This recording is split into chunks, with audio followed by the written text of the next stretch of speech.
지난 시간에 우리는 아브라함의 삶을 통해서 믿음은 떠남으로부터 시작된다는 사실을 함께 나누었습니다.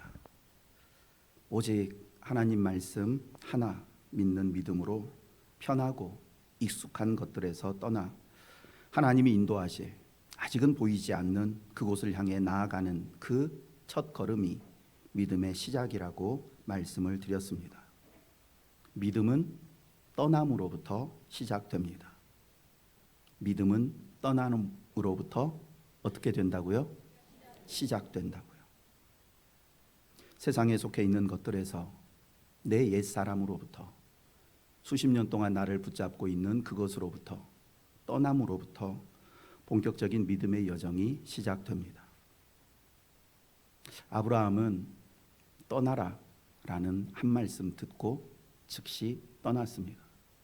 그런데 대부분의 사람들은 하나님의 말씀을 수십 번, 수백 번, 1년, 2년, 10년, 20년을 들어도 떠나지 못하는 경우가 더 많습니다. 지난 시간에 잠깐 말씀드린 것처럼 이 믿음은 하나님이 주시는 선물이기 때문에 하나님 앞에 계속해서 구하셔야 됩니다. 하나님, 제가 지금 수십 년 동안 정말 떠나지 못한 제 발목을 붙잡고 있는 이 벗어나지 못하는 부분이 있습니다. 이 부분을 떠날 수 있도록, 끊어낼 수 있도록 믿음을 주옵소서라고 끊임없이 기도하고, 그리고 하나님이 우리에게 믿음을 주시는 통로가 되는 하나님의 말씀을 계속해서 듣고 읽고 묵상하고 순종하기 위해 노력하다 보면 어느 순간 내 안에 하나님이 믿음이 주시고 그 믿음이 자라서 오랫동안 끊어내지 못했던, 떠나지 못했던 어떤 삶의 영역들, 자리들을 떠나게 됩니다. 아무튼 떠나는 것은 시작이고, 이제 삶의 자리를 떠나게 되면 그때부터 본격적인 믿음의 여정이 시작됩니다. 그리고 우리는 그 여정 가운데 다음과 같은 수많은 어려운 상황들에 직면하게 됩니다. 왜 하나님 말씀 믿고 떠났는데 제 삶에 이러한 일들이 일어납니까? 떠나라는 말씀 듣고 떠나서 최선을 다해 예배드리고 말씀대로 살려고 여기까지 힘있게 걸어왔는데 왜 여전히 약속하신 땅은 도무지 보이지 않고 제 삶의 고통과 괴로움만 점점 깊어집니까? 왜 기도 응답은 되지 않고 상황은 점점 더 악화만 되어 갑니까? 이런 상황 속에서 우리는 낙심하고 심지어 처음 확실했던 그 믿음까지 약해지며 흔들리는 것을 경험합니다. 그러나 오늘 하나님은 한 사람의 이야기를 통해서 이러한 물음들에 대해서 답변하십니다. 이 사람은 우리가 너무나 잘 아는 요셉이라는 사람입니다. 하나님은 요셉의 삶을 통해서 믿음의 여정 가운데 만나는 수많은 고난은 결코 우연이 아니며 실패가 아니라고 분명히 말씀하십니다. 지금까지 펼쳐진 구속사의 큰 그림, 우리가 알고 있는 이 구속사의 그림을 쭉 보면 그 가운데 가장 어두운 배경을 가지고 있는 그 배경 한가운데 찬란하게 빛나는 하나의 보석과 같은 점이 있는데 그게 요셉의 인생입니다. 이제 요셉의 삶의 여정을 따라가면서 하나님께서 어떤 섭리의 손길로 그의 삶을 인도하셨고 그 이야기가 오늘 우리의 삶과 어떻게 연결되는지를 묵상해 보겠습니다. 요셉은 야곱의 12아들 가운데 11번째 아들로 태어났습니다. 그럼에도 요셉은 아버지 야곱의 사랑을 거의 독차지하다시피 했는데 그 이유는 요셉은 야곱이 가장 사랑했던 그 4명의 아내 가운데 가장 사랑했던 라헬에게서 태어난 아들이었기 때문입니다. 늦은 나이에 귀하게 얻은 아들, 그것도 사랑하는 여인에게서 처음 얻은 아들이었던 요셉은 아버지 야곱의 각별한 사랑을 받았는데, 대표적인 예를 하나 들면 요셉은 다른 형제들과는 달리 자라면서 계속해서 채색 옷을 입고 자랐습니다. 다른 형제들은 그냥 평범한 옷을 입고 자랐는데 요셉은 눈에 띄는 채색 옷을 입고 살았습니다. 그러나 그것이 문제가 되어서 요셉을 바라보는 형들의 눈빛이 이상해졌습니다. 처음에는 자신들과 다른 옷을 입고 있는 동생 그냥 장난삼아 놀리는 수준이었는데 시간이 지나면서 동생을 향한 시기와 질투, 분노의 감정들이 생겨나게 됩니다. 그러다 어느 날 형제들의 이 시기심에 기름을 붓는 사건이 발생하는데 요셉이 형들과 부모님이 자신에게 절하는 꿈을 꾸었다고 말하는 것입니다. 이 꿈 이야기를 듣고 형들의 시기는 극에 달했고 동생을 죽이려는 계획을 세우다가 대신에 미디안 상인에게 은 20을 받고 팔아버립니다. 미디안 상인에 의해서 애굽의 노예로 팔려간 요셉은 바로 왕의 신하 보디발의 집에 들어가게 됩니다. 형들에게 팔려서 노예로 전락했지만 이런 상황에서도 요셉은 절망하지 않았고 오히려 그 가정에서 최선을 다해 일함으로 그 가정의 총무의 역할을 맡게 됩니다. 하지만 얼마 지나지 않아 또다시 고난이 찾아오는데 보디발의 아내가 요셉을 유혹하려다가 실패하자 자신을 강간하려 했다고 모함한 것입니다. 결국 졸지에 강간 미수범이 되어서 요셉은 감옥에 갇히게 됩니다. 하지만 요셉은 억울한 누명, 그것도 강간 미수범이라는 수치스러운 죄명으로 감옥에 갇힌 상태에서도 성실히 수감 생활을 했고 간수장에게 신임을 얻어서 다른 죄수들을 돌보는 자리에까지 이르게 됩니다. 그렇게 감옥 생활을 하던 중 바로의 신하였던 술 맡은 관원장과 떡 굽는 관원장이 투옥되어서 요셉과 함께 감옥 생활을 하게 되는데 오늘날 신분으로 비유하면 이 두 사람은 대통령 비서실장과 대통령 전담 셰프라고 할 수 있는 고위 관리들이었습니다. 하루는 두 사람이 같은 날 서로 다른 꿈을 꾸었는데 요셉이 그 꿈을 정확하게 해석해 주었고 그 해석대로 비서실장은 복직되고 셰프는 죽임을 당하게 됩니다. 술 맡은 관원장이 자신이 복직되면 왕에게 말해서 내가 너의 억울함을 꼭 풀어주겠다 약속했지만 막상 복직되자 그 약속을 잊어버렸습니다. 그렇게 요셉은 감옥에서 2년을 더 보내야 했습니다. 그러던 어느 날 바로 왕이 이상한 꿈을 꾸게 됩니다. 이때 요셉이 바로 왕이 꾼 꿈, 즉 우리가 알고 있는 7마리 살찐 소와 7마리 앙상한 소 꿈을 해석해 줍니다. 7년간의 풍년과 7년간의 대흉년을 예언하고 있는 이 살찐 소와 나중에 나타난 파리하고 마른 소가 살찐 소를 잡아먹는 이 꿈을 해석해 주므로 요셉은 바로의 신임을 얻게 되고 애굽의 총리가 되게 됩니다. 요셉은 바로의 꿈속에 나타났던 그 예언대로 7년간의 풍년을 지혜롭게 잘 관리하고 이어지는 7년간의 최악의 흉년을 결국 잘 넘기게 됩니다. 7년간의 흉년은 애굽뿐만 아니라 요셉의 가족들이 살고 있었던 가나안 땅에도 닥쳤는데 요셉의 형들은 양식이 있다라는 소문을 듣고 애굽으로 오게 됩니다. 요셉을 만나게 되는데 요셉은 처음에 자신의 정체를 드러내지 않고 일단 형들의 모습을 지켜봅니다. 형들의 모습을 계속해서 지켜보고 있던 요셉은 20년 전 자신을 팔았던 형들이 아니다라는 사실을 보게 되고 과거의 일을 후회하며 막내 동생 베냐민을 지극히 아끼고 형제간에 우애하는 모습을 본 요셉은 자신의 정체를 밝히고 가나안에 있는 가족들 애굽으로 이주하게 합니다. 요셉은 아버지 야곱 극적으로 상봉하게 되고 아버지가 죽은 후에도 다른 형제들과 그의 가족을 진심으로 돌보다가 110세가 되어 하나님의 품에 안기게 됩니다. 요셉이 하나님의 사람으로 준비되기까지 얼마나 많은 고난과 어려움을 겪었는지 모릅니다. 어려서 잠깐 아버지의 사랑을 독차지하는 듯 했지만 아버지에게 받은 사랑보다 형들에게 받은 시기와 미움이 훨씬 더 컸습니다. 그렇게 10명의 형들에게 철저히 왕따를 당하다가 노예로 팔려가게 되고 억울한 누명 쓰고 감옥에 갇히게 되고 금방 풀려날 것이라 생각했던 감옥 생활은 2년이 넘게 지속되었습니다. 그렇게 요셉은 17살에 형들에 의해서 팔려 장장 13년 동안 노예와 강간 미수범이라는 신분으로 살았지만 단 한순간도 자신을 판 형들이나 누명을 씌운 여주인, 은혜를 잊어버린 관리에 대해 섭섭함과 원망의 감정을 드러내지 않았습니다. 어떻게 그럴 수 있었을까요? 요셉은 이 모든 고난이 하나님의 주권과 섭리 속에서 일어나고 있다고 확신했기 때문입니다. 어떻게 알 수 있는가? 요셉이 형들을 만난 다음에 한 다음과 같은 말씀들을 통해서 알 수 있습니다. 당신들이 나를 이곳에 팔았다고 해서 근심하지 마소서, 한탄하지 마소서. 하나님이 생명을 구원하시려고 나를 당신들보다 먼저 보내셨나이다. 그리고 창세기 50장 19절에서 21절입니다. 요셉이 그들에게 이르되 두려워하지 마소서, 내가 하나님을 대신하리이까. 당신들은 나를 해하려 하였으나 하나님은 그것을 선으로 바꾸사 오늘과 같이 많은 백성의 생명을 구원하게 하시려 하셨나니 당신들은 두려워하지 마소서, 내가 당신들과 당신들의 자녀를 기르리이다 하고 그들을 간곡한 말로 위로하였더라.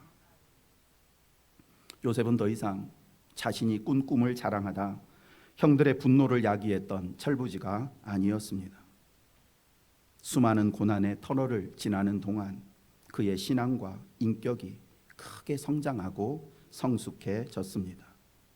고난이 거듭될수록 요셉의 믿음은 더욱 깊어졌고 외로움의 시간이 길어질수록 그는 더욱 겸손한 사람이 되었으며 시련이 깊어질수록 그의 신앙과 인격은 더 온전히 다듬어졌습니다. 그렇게 하나님은 요셉을 높이시기 전에 먼저 그를 낮추셨고 그를 세우시기 전에 먼저 그를 철저히 무너뜨리신 것입니다. 그리고 마침내 요셉은 한 나라의 운명까지 책임질 수 있는 지혜와 능력 그리고 성품을 갖춘 인물로 세워졌습니다. 요셉의 이런 이야기는 단순히 고난과 어려움을 딛고 일어선 인간 승리의 감동 스토리나 세상 사람들이 흔히 말하는 성공 신화, 극적인 반전 드라마가 아닙니다. 요셉의 삶은 하나님의 은혜와 섭리 그리고 믿음과 인내가 어우러져 만들어진 믿음의 걸작품이자 구속사의 한가운데 놓여있는 아름다운 장면 중에 하나입니다. 요셉의 순종과 인내, 형들에 대한 용서와 사랑은 훗날 하나님께서 이스라엘 백성들을 구원하시는 이 구속사적인 이 큰 계획 속에서 요셉의 삶이 더욱 선명하게 빛나게 되었습니다. 하나님께서는 요셉의 고난과 눈물, 그의 인내와 믿음을 통해 온 인류를 구원할 그 믿음의 씨앗을 미리 준비하신 것입니다. 이처럼 고난 속에서 준비된 한 사람은 훗날 수많은 사람을 생명을 살리는 구원의 길이 된 것입니다. 오늘 우리의 삶 속에서도 요셉과 같은 상황이 종종 찾아옵니다.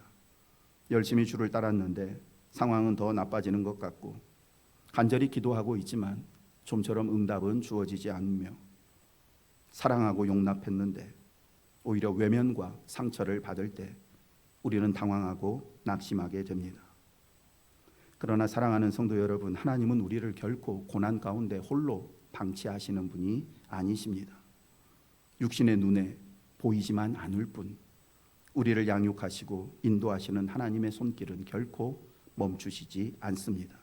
요셉의 삶이 우리에게 분명한 증거로 나타납니다. 형들에게 따돌림 받고 배신당하고 노예로 팔려가고 감옥에 갇히는 등 수많은 고난의 연속이었지만 하나님은 그의 삶을 그의 가문, 그의 민족 그리고 이방 사람들까지 구원하는 마중물로 사용하셨습니다. 하나님은 지금도 요셉과 같이 하나님이 써내려고 가고 계시는 이 구속의 이야기 속에 사용될 한 사람을 찾고 계십니다. 세상의 방식이 아니라 오직 하나님의 뜻을 따라 살아가는 사람, 고난 속에서도 믿음을 포기하지 않고 억울한 일을 당해도 복수로 감지 아니하며 눈앞의 현실이 아니라 오직 하나님의 약속의 말씀을 붙잡고 살아가는 그런 사람들을 찾고 계십니다. 믿음으로 끝까지 참고 견디며 사랑하고 용서하는 이 고난 속에서도 그러한 삶을 살아가는 오늘 우리의 삶이 나중에 누군가를 살리는 생명의 씨앗이 되고 우리의 그 이야기가 하나님의 구속의 역사에 아름다운 이야기로 기록될 수도 있습니다. 이러한 거룩한 소망을 가지고 요셉의 삶의 여정을 좀 더 따라가며 하나님의 말씀을 듣겠습니다. 오늘 본문 창세기 50장 20절 말씀 함께 다시 읽겠습니다. 당신들은 나를 해하려 하였으나 하나님은 그것을 선으로 바꾸사 오늘과 같이 많은 백성의 생명을 구원하게 하시려 하셨나니. 아멘. 요셉의 이 고백은 사실 인간적인 생각으로 도저히 할 수 없는 이해할 수 없는 놀라운 고백이라 할 수 있습니다. 형들의 행동은 도저히 용서할 수 없는 극악무도한 행위였습니다.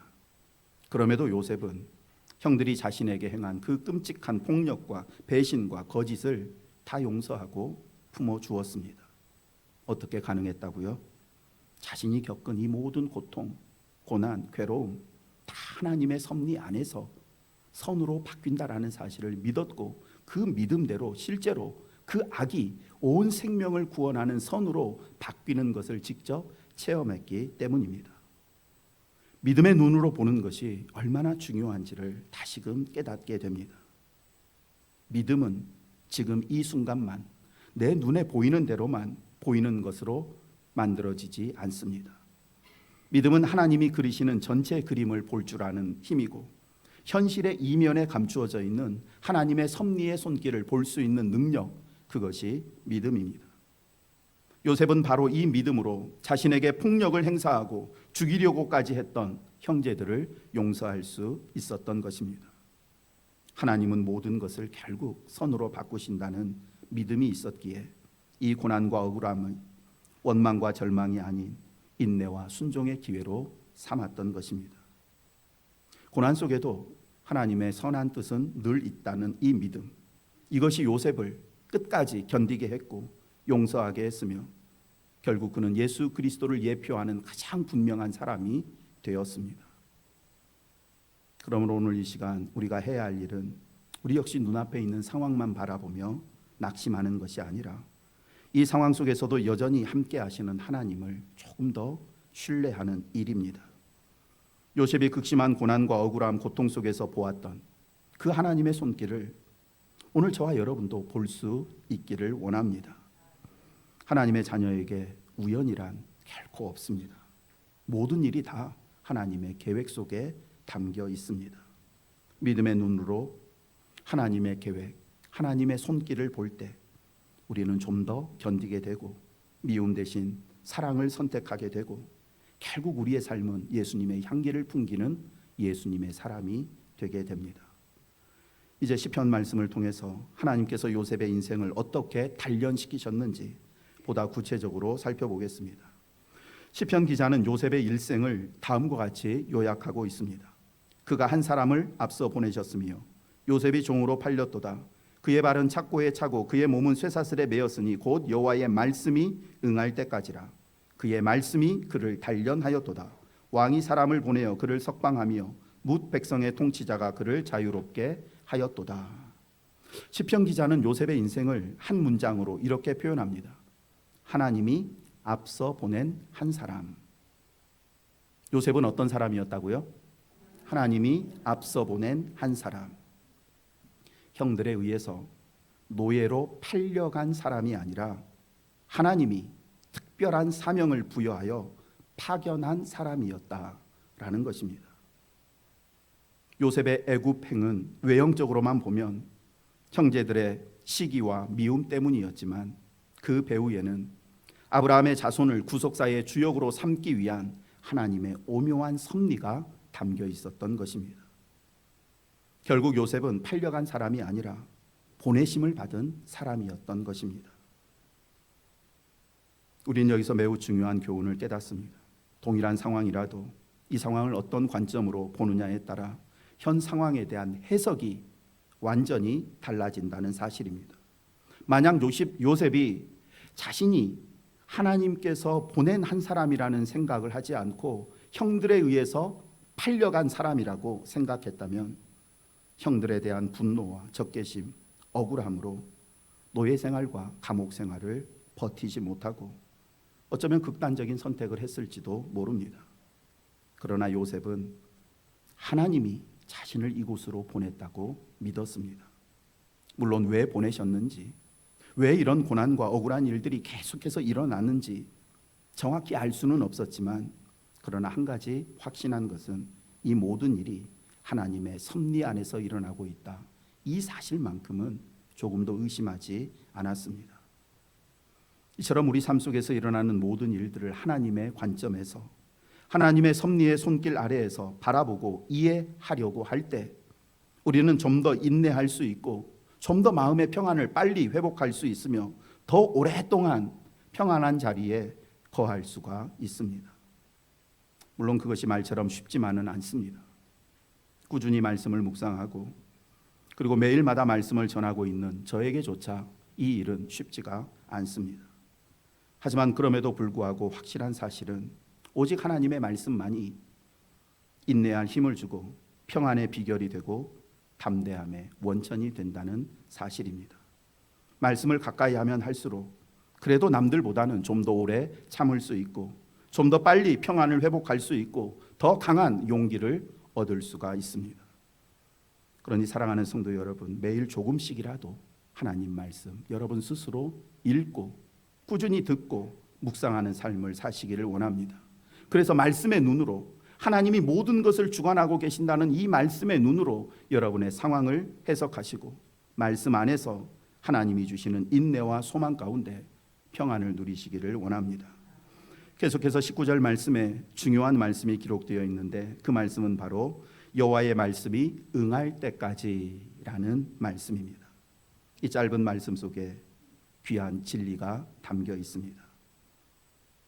요셉의 삶에 끝날 것 같지 않았던 고난도 결국은 끝이 있다라는 사실입니다. 요셉이 17살 때 꾸었던 두 번의 꿈, 즉 11개의 볏짚 땅과 해와 달이 자기에게 절하는 꿈, 이 일이 이루어질 때까지 13년이 걸렸습니다. 그러나 13년이 걸렸지만 그 일은 반드시 이루어졌고 그 꿈대로 형들과 가족들이 자기 앞에 무릎 꿇어 절하는 그 일이 이루어졌을 때 요셉의 모든 고난은 끝이 났습니다. 우리 인생에도 크고 작은 수많은 고난들이 찾아옵니다. 비교적 빨리 끝나는 고난이 있는가 하면 어떤 고난은 수년, 수십 년씩 지속되기도 합니다. 하지만 성경은 분명히 말씀합니다. 여호와의 말씀이 응하는 날 우리가 겪고 있는 모든 고난은 결국 끝이 난다고 말입니다. 예수님께서 우리에게 마지막으로 하신 말씀이 있습니다. 그 말씀은 내가 반드시 다시 오리라. 이 말씀이 응하는 날 이 땅에서 우리가 겪고 있는 모든 고난은 끝이 나고 영원한 평안과 안식을 누리게 됩니다. 지금 지나고 있는 이 고난의 밤을 하나님의 이 말씀, 하나님의 말씀이 응하는 날, 하나님의 계획이 인생 가운데 성취되는 날, 이 모든 고난은 끝이 난다는 말씀 기억하며 그 말씀이 이루어지는 그날까지 좀 더 믿음으로 기다리며 인내하는 저와 여러분 되기를 원합니다. 계속해서 19절 말씀 다시 보겠습니다. 곧 여호와의 말씀이 응할 때까지라 그의 말씀이 그를 단련하였도다. 하반절에 그의 말씀이 그를 단련하였다. 상반절에는 여호와의 말씀이라는 이 말씀이라는 단어가 두 번 등장하는데 성경에는 히브리어 원어로 서로 다른 단어가 기록되어 있습니다. 상반절에 기록된 여호와의 말씀은 요셉이 하나님이 요셉에게 주신 꿈, 약속, 그리고 장차 너가 민족을 구원하는 사람이 될 것이다 라는 하나님의 계획을 뜻하는 단어라면 하반절에 기록되어 있는 그의 말씀은 하나님께서 요셉에게 구체적으로 하신 율법, 명령, 계명 이런 것들을 뜻하는 단어입니다. 즉 하나님은 요셉을 다듬고 훈련하고 정결하게 만든 하나님의 계명들, 하나님의 명령들을 그의 말씀이라고 표현하고 그 말씀들이 요셉을 계속해서 단련시켰다라는 것입니다. 예를 들어 요셉은 다음과 같은 말씀들을 통해 13년 동안 단련받았을 겁니다. 어떤 상황에 처하든지 너는 나만을 바라보아라. 억울한 일 당해도 원망하지 마라. 유혹이 찾아와도 넘어가지 마라. 낮고 비천한 자리에 처해도 그곳에서 최선을 다해 충성해라. 기다림의 시간이 길어져도 포기하지 마라. 상처를 받았어도 너는 용서하라. 이러한 말씀들이 요셉의 내면에서 계속 살아 역사하면서 계속 그를 단련했고 하나님의 약속의 말씀이 응하는 날 그 모든 고난에서 벗어나게 되었습니다. 뿐만 아니라 지난 20년간 동생을 팔았다는 죄의식에 시달렸던 형제들을 기꺼이 위로하고 용서하며 회복시키는 사람, 굶주림에 죽어가는 수많은 사람들을 살리는 구원의 사람으로 쓰임받게 된 것입니다.